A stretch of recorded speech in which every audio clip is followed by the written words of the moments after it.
சரவணன் எல்லா ஒர்க்கும் முடிச்சுட்டு கடையிலேருந்து வீட்டுக்கு வராங்க. கரெக்ட்டா வரப்போ, இங்க மயிலு வெளிய நின்னுட்டுருக்காங்க. மயில பார்த்தோன்னே செம கடுப்புற ஆகுறாங்க. யார் மூஞ்சில முழிக்கக்கூடாதுன்னு நெனைக்கிறோமோ, அவளையே பார்க்க வேண்டியதா இருக்குதே! அப்படிங்கிற மாரி ரொம்ப கோவமா வந்து நெனச்சுட்டு உள்ள போறாங்க. உள்ள போயிட்டு வந்துட்டு, எதுக்கு இவங்கலாம் இங்க வந்திருக்காங்க? வந்தாங்கல்ல, கல்யாணம் முடிஞ்சிச்சுல்ல, கிளம்பி போ வேண்டியதானே! எதுக்கு வந்து வாசல்ல வந்து நின்னுகிட்டு என்னைய கோவப்படுத்தி பார்த்துட்டு இருக்கிறாங்க? இவங்கலாம் அடங்கவே மாட்டாங்களா? அப்படிங்கிற மாரி ரொம்ப கோவமா பேசுறாங்க. இத பார்த்துட்டு இருக்கிற உடனே வந்துட்டு இங்க கதிர் சொல்றாரு, "அண்ணா எதுக்குண்ணா இது பண்ற? அவிங்க பொண்ணு கல்யாணம் பண்ணிக்கிறாங்க, வந்திருக்காங்க, போயிருக்காங்க, ஏதோ பண்ணிட்டு போறாங்க. நீ எதுக்குண்ணா இவ்வளோ தூரம் டென்ஷன் ஆகுற? அதெல்லாம் ஒண்ணும் இல்லண்ணா, நீ ஃப்ரீயா விடுண்ணா" அப்படின்னு சொல்லிட்டு இருக்கிறாங்க. "இல்லடா கதிரு, அவிங்க பண்றதெல்லாம் சரியே இல்ல. ச்சே!" அப்படின்னு சொல்லிட்டு ரூமுக்கு போறாங்க. போயிட்டு கொஞ்ச நேரம் கழிச்சு ட்ரெஸ் எல்லாம் மாத்திட்டு வந்துட்டு சாப்பிடுவாங்க. சாப்பிட்டுட்டு, சரி ஓகேடா வெளில போய் கொஞ்ச நேரம் உட்காரலாங்கிறாங்க. "அண்ணா வெளில வேண்டாண்ணா" அப்படின்னு சொல்றாங்க. "டேய் என் மேல உனக்கு நம்பிக்கை இல்லையேடா, நான் எதுவும் சத்தமெல்லாம் போட மாட்டேன். வாடா போலாம் அப்படின்னு சொல்லிட்டு கூப்பிடுறாங்க. அதுக்கு "சொல்லுண்ணே" அப்படின்னு சொல்றப்போ, "டேய் சொன்னா கேளுடா, வா போலாம்" அப்படின்னு சொல்லிட்டு கதிர கூட்டிட்டு வெளில போறாங்க. வெளில போய் உட்காந்து கொஞ்ச நேரம் ஜாலியா பேசிட்டு இருக்கிறாங்க. அதுக்குள்ள மறுபடியும் வந்துட்டு இங்க மயிலோடைய அப்பாவும், அம்மாவும் வெளில வராங்க. வெளில வந்தோன்னே இவர பார்த்தோன்னே, "ஏங்க நம்ம வந்து பார்த்து கல்யாணம் பண்ணி வச்சோம். அது இருக்குது, இது இருக்குது. ஊர்ல பேரு, பெரிய பேரு அப்படி இப்படின்னாங்க. கடைசியில வந்துட்டு வாசமா இருந்தாலும் பரவாயில்லன்னு சொல்லி வீட்ட விட்டு வெளில அனுப்பிச்சுட்டாங்க. ஆனா இந்த மாப்பிள்ளை அப்படிலாம் பண்ணிட மாட்டாங்க" அப்படின்னு சொல்லிட்டு குமாரவேலையும், அதே சமயத்துல இங்க சரவணனையும் கம்பேர் பண்ணி பேசுற மாரி சத்தம் போட்டு பேசுறாங்க. இது எல்லாத்தையும் சரவணன் கால்லயும் விழுகுது. சரவணன், "ஏய் இங்க பார்றா, அமைதியா போ சொல்லிடுடா. நான் மனுஷனாவே இருக்க மாட்டேன். ஏற்கனவே ஏகப்பட்ட கோவத்துல இருக்கேன். தெரியும்ல. ஒழுங்கா அவங்கள உள்ள போ சொல்லிரு" அப்படின்னு சொல்லிட்டு இருக்கிறாங்க. அப்போ உடனே வந்துட்டு, "அண்ணா நம்ம உள்ள போலாம் வாங்கண்ணா. அவங்கலாம் விசேஷ வீட்ல இருக்காங்க. சொந்தக்காரங்கலாம் வந்திருக்காங்க. நாம ஏதாவது பேச போனா அது தப்பா தான் போகும். வாண்ணா நம்ம உள்ள போலாம்" அப்படின்னு சொல்றாங்க. "ஏன்டா இது நம்ம வீடுடா. நாம எதுக்குடா உள்ள போகணும்? அவிங்க தான் வந்து இங்க வந்திருக்காங்க. அவங்கள போ சொல்லு" அப்படின்னு சொல்லிட்டு இருக்கிறாங்க. "அண்ணா வம்பு பண்ண வேண்டாண்ணா. வாண்ணா நம்ம போலாம்" அப்படின்னு சொல்றாங்க. "என்னடா கதிரு விளையாடுறியா நீயி? நான் எதுக்குடா உள்ள போணும்?" அப்படின்னு சொல்லி சத்தம் போட்டுட்டு இருக்கிறாங்க. இதெல்லாம் பார்த்துட்டு சரவணனுக்கு கோவம் வருதுங்கிறத மயிலுடைய அம்மா நல்லா தெரிஞ்சுக்கிறாங்க. இப்படியே கோவப்பட்டும் அப்பதான் ஏதாவது வந்து பேசுவாப்புல. பேசினா தான் எப்படியாவது மயில நம்ம சின்ன பொண்ணுங்க வாழ வைக்கிற மாரி பெரியவளையும் இங்கேயே எப்படியாவது வீட்டுக்கு அனுப்பிச்சு விட்டு நம்ம போயிடலாம். இல்லைன்னா வந்துட்டு இந்த மயில் பாவம் கஷ்டப்பட்டுட்டே இருப்பா அப்படின்னு சொல்லிட்டு மயிலுடைய அம்மா இன்னும் மறுபடியும் வந்து சரவணன் வந்து கோவப்படுற மாரி அதையும் இதையும் பேசிட்டே இருக்காங்க. அப்ப சத்தம் கேட்டு உள்ள இருந்து பாட்டிம்மா வெளில வராங்க. "என்னம்மா இங்க வந்து நின்னு பேசிட்டு இருக்க? உன்ன காணோன்னு சொல்லிட்டு உள்ள அங்க கேட்டுட்டு இருக்காங்க" அப்படின்னு சொல்றாங்க. "என்னைங்களா? எதுக்குங்க?" அப்படின்னு சொல்லி கேட்குறாங்க. "ஏங்க பொண்ணோடைய அம்மா ஏதோ சடங்கெல்லாம் பண்ணிட்டு இருக்காங்க. உங்கள காணோன்னு சொல்லி கேட்டுருக்காங்க. நீங்க இங்க வந்து என்ன பண்ணிட்டு இருக்கிறீங்க?" அப்படின்னு சொல்லிட்டு இருக்காங்க. "என்ன பண்றது? அதான் பெரியவள கல்யாணம் பண்ணி குடுத்தேன்ல. அதான் அவரு அங்க தான் உட்காந்துருக்கிறாரு. அவர் போலவெல்லாம் கண்டிப்பா குமரவேல்ல இருக்கவே மாட்டாரு, எங்க சின்ன மாப்பிள. அதனால தான் அதத்தான் சொல்லிட்டு இருந்தேன்" அப்படின்னு சொல்றாங்க. "நீங்க சொன்னதெல்லாம் போதும். வாங்க நீங்க உள்ள போலாம்" அப்படின்னு சொல்லிட்டு பேச்சு குடுக்காம உள்ள கூட்டு போயிடுறாங்க. உள்ள கூட்டு போனதுக்கப்புறம், "இங்க பாருய்யா, இப்படியே விட்டுறக்கூடாது. எப்படி இருந்தாலும் அந்த வெளில தான் உட்காந்துருப்பாப்புல. சரியா? ஏதாவது பேசி பண்ணி அவர் வாயிலேருந்து என்ன வருதுன்னு பார்த்துட்டு, மயில எப்படியாவது இந்த வீட்ல அந்த வீட்ல வாழ வைக்கணும். அதுதான் நம்மளுடைய எய்மே சரியா?" அப்படின்னு சொல்லிட்டு இருக்கிறாங்க. எல்லாம் சரிதான். நம்ம போய் பேசணுமா, கோவப்பட்டு சண்டைக்கு வந்துட்டாங்கன்னா, இப்பதான் வந்துட்டு நம்ம சுடருக்கு கல்யாணம் முடிஞ்சிருக்குது.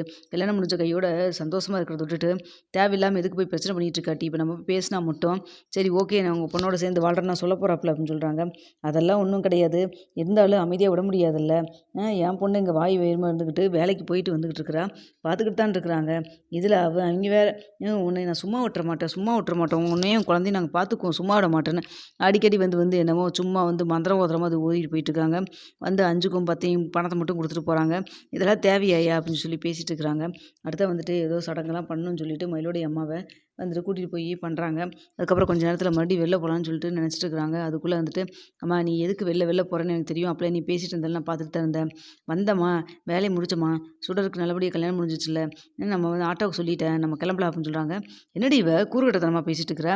பொண்ணு மாப்பிள்ளைய நம்ம வீட்டுக்கு தானே கூட்டு போணும்" அப்படின்னு சொல்றாங்க. "அதாம்மா, இங்க பாரு அவைங்க நம்ம வீட்டுக்கெல்லாம் கூட்டு வரல. இங்கேயே வச்சு சாந்தி முகூர்த்தத்துக்குலாம் ஏற்பாடு பண்றேன்னு சொல்லிட்டாங்க. நாம எதுக்கும்மா இங்க இருக்கணும்? நம்ம கிளம்பலாம்" அப்படின்னு சொல்றாங்க. "என்னடி சொல்ற நீயி? அதுக்காக வந்துட்டு உடனே சுடர் இப்படி இங்க விட்டுட்டு முடியுமா? 2, 3 நாள் தங்கிட்டு தானே போகணும்" அப்படின்னு சொல்றாங்க. 2, 3 நாளா? அதுக்கு தானே நான் ட்ரெஸ் எல்லாம் எடுத்து வச்சேன். உனக்கு தெரியாதா? அப்படின்னு சொல்லி கேட்குறாங்க. "அம்மா 2 நிமிஷம் கூட இருக்க வேண்டாம். கிளம்பு முதல்ல. வா போலாம். நீ வாய வச்சுட்டு கம்முனு இருக்க மாட்ட. தேவையில்லாம வந்து பிரச்சனை பண்ணுவ. ஏத்த மாரி இருக்கவங்கலாம் வந்து தேவையில்லாம டென்ஷன் ஆகி, இந்த கல்யாண வீடு அதுக்கப்புறம் வந்து கலகலன்னு கடைசியில இருக்கிறத விட்டுட்டு, நீ பேசுற பேச்சுனால கடைசியில பிரச்சனை ஆயிரும். கொஞ்சம் அமைதியா இரு. நம்ம போலாம்" அப்படின்னு சொல்லிட்டு இருக்காங்க. "என்னடி இவ கூறுகட்டத்தனமா பேசிட்டு இருக்கிற? இங்க பாரு மயிலு, அப்படியெல்லாம் விட்டுட்டுலாம் போயிற முடியாது. சரியா? நான் இங்க தான் இருந்துட்டு வருவோம்" அப்படின்னு சொல்றாங்க. "சரிம்மா, நீ இங்க இருந்துட்டு வா. நான் கிளம்புறேன். என்னமோ பண்ணு. ஏதாவது பிரச்சனை பண்ணி ஏதாவது மட்டும் நான் கேள்விப்பட்டேன்னா, அதுக்கப்புறம் நீ அங்க வீட்டு பக்கம் வந்தேன்னா, அங்க இருக்க மாட்டேன் நான் வச்சுக்கோ" அப்படின்னு சொல்லிட்டு இருக்கிறாங்க. அப்போ உடனே, "நீ எப்பவுமே இப்படிதான் மிரட்டிட்டே இருப்ப. உனக்கு எங்க போறக்கு எங்க இடம் இருக்கு? எப்படி இருந்தாலும் நீ அங்க தான் இருப்ப. நீ மிரட்டுறது வேணா மிரட்டிக்கிட்டு இரு. அதுக்காகலாம் வந்து விட்டுட்டு போயிற முடியாது" அப்படின்னு சொல்லி பேசுறாங்க. இப்படியே ஏதாவது நீ பேசிட்டே இரு. அப்பா நீங்களாவது கூட வரீங்களா இல்லையாப்பா? அப்படின்னு சொல்லிட்டு மயிலோட அப்பாவ கேட்குறாங்க.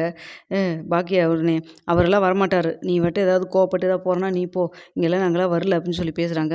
என்னமோ பண்ணுங்க நான் கிளம்புறேன் அப்படின்னு சொல்லிட்டு கிளம்புறாங்க. அப்ப சரவணன் மறுபடியும் வெளில அங்க தான் உட்காந்துருக்காரு. மயில பார்த்தோன்னே வந்துட்டு, "என்ன குடும்பமா வந்து எங்களுக்கு ஆப்போசிட்டா இருக்கவங்கள வந்துட்டு வீட்ல பொண்ண குடுக்கணும்னு குடுத்து எல்லாம் பண்ணிட்டு ஒண்ணும் தெரியாத மாரி கிளம்புறியா?" அப்படின்னு சொல்லிட்டு வம்பிழுக்குறாங்க. இத பார்த்துட்டு, "இங்க பாருங்க நான் உங்ககிட்ட சண்டை போடுற விருப்பமே இல்ல. அது மட்டும் இல்லாம இந்த கல்யாணத்துக்குலாம் எனக்கு சுத்தமா விருப்பமே கிடையாது. இதா எங்க அம்மா, அப்பா கூட இப்ப இருக்கிறேன்னு தான் சொல்றாங்க. ஆனா எனக்கு பிடிக்காம தான் நான் கிளம்புறேன். அத ஃபர்ஸ்ட்டு புரிஞ்சுக்குங்க." அப்படின்னு சொல்லி பேசுறாங்க. அப்ப உடனே வந்து இங்க அ க ர கதிர் வந்துடுறாரு. "அண்ணா எதுக்குண்ணா வம்பு பண்ணிட்டு இருக்க? வாண்ணா போலாம்." அப்படின்னு சொல்லிட்டு, "இல்லடா இந்த கல்யாணமே வேண்டாம் வேண்டான்னு சொல்லிச்சு. அவ்வளோ தூரம் நான் சாப்பாடு அடிச்சேன். யாருமே கேட்கவே இல்ல. இப்ப கல்யாணம் முடிச்சுட்டு கல்யாணத்த முடிச்சு விட்டுட்டு இப்ப ஜாலியா போயிட்டுருக்காங்க பாருடா." அப்படின்னு சொல்லி சொல்றாங்க. மறுபடியும் சரவணன் கம்முனு இருக்க மாட்டாம, தேவையில்லாம மயில்கிட்ட பேசி சத்தம் போட்டு வம்பிழுத்துட்டு இருக்கிறாங்க. சத்தத்த கேட்டு உள்ளேருந்து கோமதி, பாண்டியன் வெளில வராங்க. "ஏன்டா நீ அமைதியாவே இருக்கவே மாட்டியாடா? வாடா உள்ள போலாம்." அப்படின்னு சொல்லிட்டு பாண்டியன் கூப்பிடுறாங்க. "இல்லப்பா இந்த கல்யாணம் வந்து எதுக்குப்பா பண்ணாங்க? எதுக்கு நமக்கு தொந்தரவு குடுக்கணும்னு தானே இப்படி பண்ணியிருக்காங்க. நமக்கு அந்த வீட்டுக்கு ஆகாதுன்னு தெரியும். தெரிஞ்சிருந்து எதுக்குப்பா கொண்டு போய் பொண்ண குடுக்குறாங்க?" அப்படி இப்படின்னு திரும்ப திரும்ப பேசுறாங்க. இத பார்த்துட்டு இருக்கிற உடனே வந்து சொல்றாரு பாண்டியன், "டேய் நீ கொஞ்சம் அமைதியாவே இருக்கவே மாட்டியாடா? உனக்கு என்னடா கிறுக்கு இது புடிச்சுக்கிச்சா?" அப்படின்னு சொல்லி பேசுறாங்க. "அப்பா கிறுக்கு புடிச்சது எனக்கெல்லாம் கிடையாதுப்பா. இவங்கிட்ட எத்தனையோ தடவ சொல்லியாச்சு. ஆனா ஒருத்தருமே கேட்குற மாரி இல்லைலப்பா. எதுக்குப்பா இந்த கல்யாணத்த இப்படி பண்ணணும்?" அப்படி இப்படின்னு சொல்லிட்டு பேசிட்டே இருக்காங்க. அப்போ உடனே வந்துட்டு, "என்னங்க இவன் திரும்ப திரும்ப அதையே சொல்லிட்டு இருக்கிறான். கல்யாணமே முடிஞ்சிருச்சு. இனிமேல் வந்து இத பேசி என்ன நடக்க போகுது சொல்லுங்க பார்க்கலாம். இவனுக்கு ஏன் இப்படி மண்ட மூளை குழம்பி கிடக்குது?" அப்படின்னு சொல்றாங்க. "ஆமாம்மா எனக்கு மண்ட தான் குழம்பி போச்சு. நான் போய் டாக்டர கூட பார்த்துட்டு வந்தேனே. உனக்கு தெரியாதுல்ல இந்த விஷயமெல்லாம்." அப்படி இப்படின்னு சொல்லிட்டு பேசிட்டு இருக்கிறாங்க. இத பார்த்துட்டு இருக்கிற உடனே மயில் இருந்துட்டு, "என்னாச்சு கதிரு?" அப்படின்னு சொல்லிட்டு கேட்குறாங்க. "அதெல்லாம் ஒண்ணும் இல்லைங்க." அப்படின்னு சொல்றாங்க. அப்போ உடனே வந்துட்டு பாண்டியன் இருந்துட்டு, "என்னத்தம்மா சொல்றது? அவன் ரொம்ப மூளை குழம்புன மாரி ஆயிட்டான். என்ன பண்ணுறதுன்னே தெரில. ஹாஸ்பிட்டல் வேற கூட்டு போயிட்டு வந்தோம். அவன் ஒழுங்கா தூங்குறதில்ல, சாப்பிட்றதில்ல. கொஞ்ச நேரம் நல்லா இருக்கான், கொஞ்ச நேரம் ஒரு மாரி இருக்கான். என்னத்த சொல்லி என்ன பண்ணுறது? எல்லாம் அவன் தலையெழுத்து. அவன் வேண்டாம் வேண்டான்னு சொன்னான் அந்த கல்யாணம். நான் வந்து விரும்பின பொண்ண கல்யாணம் பண்ணுறேன்னு சொல்லிட்டு இருந்தான். நாம தேவையில்லாம வந்து நாங்க தான் வந்து இப்படிலாம் பண்ணிட்டோம்." அப்படிங்கிற மாரி வந்து சொல்லிடுறாங்க. இதெல்லாம் கேட்டோன்னு வந்துட்டு மயிலு, "என்ன பொண்ண விரும்புனாங்க? யார லவ் பண்ணாரோ தெரியலையே." அப்படிங்கிற மாரி மனசுக்குள்ள ஒரு நிமிஷம் கோயிலையும் வர செய்யுது. அப்போ வந்துட்டு, "எதா இருந்தா என்ன நமக்கு அவருக்கு இனிமேல் எதுவுமே இல்லைன்னு சொல்லி ஆயிருச்சுல்ல. இனிமேல் அவர் வந்துட்டு அவர பத்தி நாம எதுக்காக நினைக்கணும்?" அப்படின்னு சொல்லிட்டு, "இல்ல மாமா நான் கிளம்புறேன்." அப்படின்னு சொல்றாங்க. கரெக்ட்டா ஆட்டோ வந்துருது. கிளம்பிடுறாங்க. கிளம்புனதுக்கப்புறம் மறுபடியும் வந்து கோமதி வந்துட்டு, "எதுக்குடா அவன் இப்படி பேசிட்டு இருக்கிறான்?" அப்படின்னு சொல்லிட்டு கேட்குறாங்க.